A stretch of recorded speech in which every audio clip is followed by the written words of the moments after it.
చూసుకున్నట్టయితే నాకున్న ఇన్ఫర్మేషన్ మేరకు 2580 చిల్లర వార్డులలో పోటీ అయింది.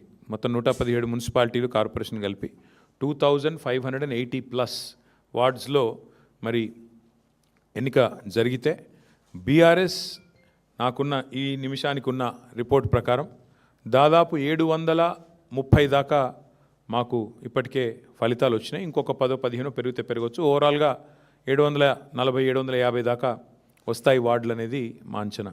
అంటే దాదాపుగా మీరు చూసుకున్నట్టయితే ఒక 30% పైగానే ఇక్కడ కూడా ఫలితాలు వచ్చినాయి. దానికంటే కూడా ముఖ్యంగా చాలా వీరోచితమైన పోరాటం. నిజంగా చెప్పాలంటే కొన్ని చోట్ల ఇవాళ అధికార పార్టీ తట్టుకోలేక ఇవాళ గద్వాలలో ఒక వార్డులో 4 సార్లు రీకౌంటింగ్ చేయించారు.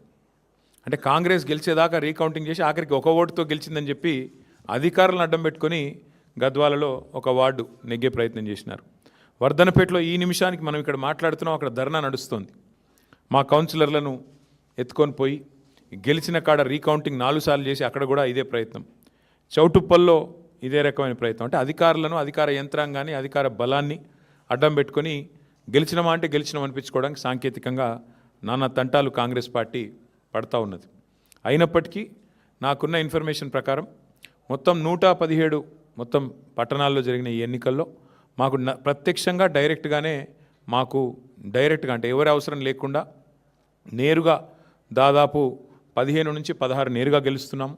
పరోక్షంగా, ఎందుకంటే అక్కడ మేము సింగిల్ లార్జెస్ట్ పార్టీగా ఉన్నాం, అక్కడ కూడా ఇంకో దాదాపు 10-15 చోట్ల అవకాశాలు ఉన్నట్టుగా నాకు సమాచారం ఉంది. చూద్దాం మరి ఇప్పుడు అల్టిమేట్గా 16 తారీఖు నాడు అన్ని విషయాలు తెలుస్తాయి. అయితే ఇక్కడ ఒక్క విషయం మాత్రం చెప్పాలి.